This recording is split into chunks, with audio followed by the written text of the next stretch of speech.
Hello प्यारे बच्चों, कैसे हैं आप लोग। आज हम लोग पढ़ने वाले हैं गणित। और गणित में क्या पढ़ेंगे हम लोग, व्यंजकों का गुणनफल एवं सर्वसंख्याएं। लेकिन जो हमारा पहला प्रकरण होगा वो होगा व्यंजकों का गुणनफल। कैसे करते हैं हम व्यंजकों का गुणनफल, आज ये हम सीखने वाले हैं। ठीक है, तो व्यंजकों का जो गुणनफल होता है वो हम दो तरीके से करते हैं। एक हमारा होता है स्तंभ विधि और एक हमारा होता है पंक्ति विधि। तो एक तरफ हम लगाएंगे पंक्ति विधि से और एक तरफ हम इस सवाल को हल करेंगे स्तंभ विधि से। तो इधर लिख दे रहे हैं किस विधि से, पंक्ति विधि से। पंक्ति विधि से और इधर लिख दे रहे हैं स्तंभ विधि से। स्तंभ विधि से, ठीक है। देखिए पंक्ति विधि में क्या करते हैं, जैसे मान लीजिए मेरे पास ये पहला सवाल है 3x² और गुणा करना है इसमें किससे, 5xy से। तो बहुत आसान तरीका होता है। इसमें करना क्या होता है, जो अचर राशि हो, अचर का मतलब जो संख्यात्मक मान हो, जैसे 1 2 3 4 5 गिनती वाली जितनी भी संख्या हो गई है ना, उसको एक साथ में गुणा करना है ना। तो यहाँ पर कौन सी गिनती वाली संख्या है, 3, और कौन सी संख्या है, 5। तो 3 और 5 को एक साथ में गुणा कर देना है। और जो चर पद है, जैसे यहाँ पर x² का गुणा x में करना है और फिर y में करना है, ठीक है। तो इसको कैसे गुणा करेंगे, 3 5 15। अब यहाँ देखिए ये गुणा करने का नियम क्या होता है, चर राशियों का गुणा हम लोग कैसे करते हैं, बहुत सिंपल होता है। अगर चर राशि का आधार समान हो तो घातों को जोड़ लेते हैं। चर राशि का अगर आधार समान हो तो घातों को क्या करते हैं, जोड़ लेते हैं। ये आपको घातांक में पढ़ाया गया था कि आधार क्या होता है और घात क्या होता है। एक बार और बता देते हैं, ताकि ये लिखा है x⁴, इसको पढ़ते हैं x², है ना। तो ये वाला हो गया हमारा आधार और ये हो गया क्या, घातांक। समझ में आया। और इसमें जैसे गुणा कर दिए 2 से तो ये हो गया गुणांक। ये आधार, ये घात और ये गुणांक। अब करते कैसे गुणा, देखिए इसमें आधार क्या है, x, इसमें आधार क्या है, x। तो दोनों समान है, अगर समान आधार है तो उसके घातों को जोड़ दिया जाता है। तो यहाँ पर घात कितना दिया हुआ, कुछ नहीं है तो 1 मान लेंगे। अगर घात कुछ नहीं दिया तो कितना मानेंगे, 1। तो इसका घात हो गया 1। अब घातों को जोड़ देना है, तो 2 + 1 और एक बार लिख देना है। अब गुणे y का आधार दूसरा है तो इसको y को एक बार लिख देना है। फिर कितना हो जाएगा 15 और x की घात 2 और 1 कितना हो गया 3 और इंटू y। तो ये हमारा हो गया इस और इस व्यंजक का गुणनफल।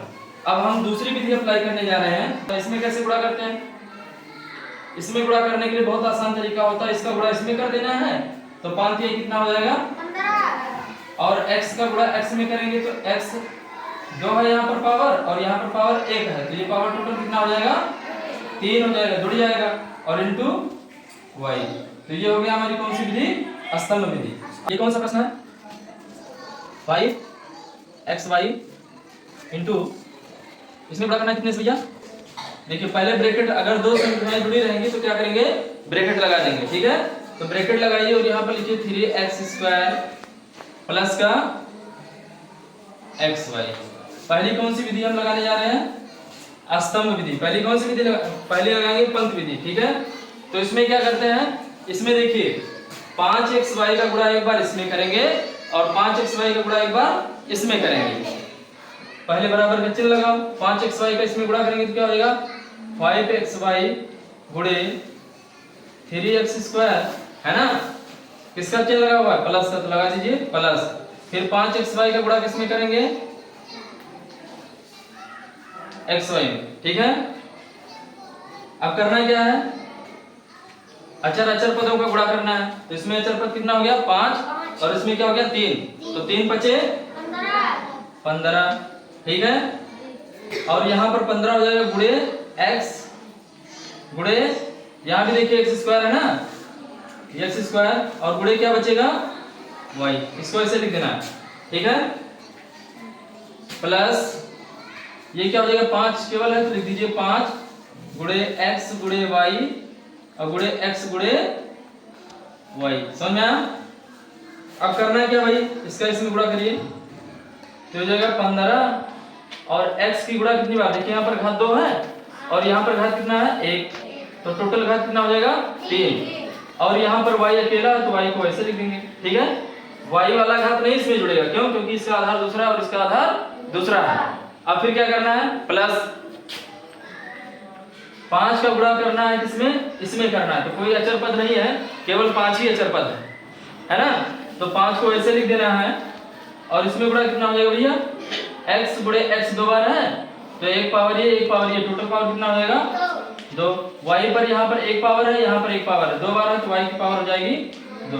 तो यही इसका हो जाएगा उत्तर। किस विधि से, पंक्ति विधि से। अब कौन सी विधि लगाएंगे, स्तंभ विधि, ठीक है, यही लगा रहे स्तंभ विधि। तो ये हो गया पंक्ति विधि।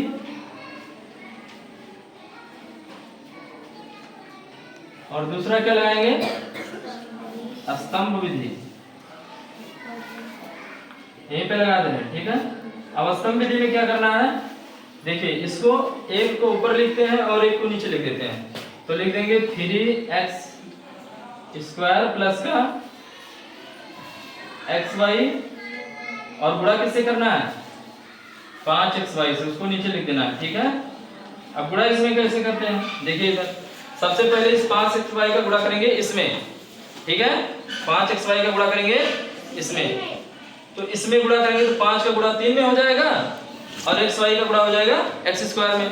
तो ये हो जाएगा 5 तिहाई 15। अच्छा ये बताओ, x की पावर 2 और यहाँ पर x की पावर 3 है, तो यहाँ पर कितना पावर हो जाएगा 3। और y भी तो बच रहा है, y अकेला, तो y को वैसे लिख देंगे, ठीक है। फिर 5 का गुणा करना है किसमें, xy में, यहाँ प्लस है यहाँ भी प्लस है, तो प्लस प्लस क्या हो जाएगा प्लस 5। x का गुणा x में करोगे तो हो जाएगा क्या, x की घात 2 और y का गुणा y में होगा तो y की घात हो जाएगा 2। तो ये हमारा इस प्रश्न का क्या हो जाएगा, उत्तर हो जाएगा, ठीक।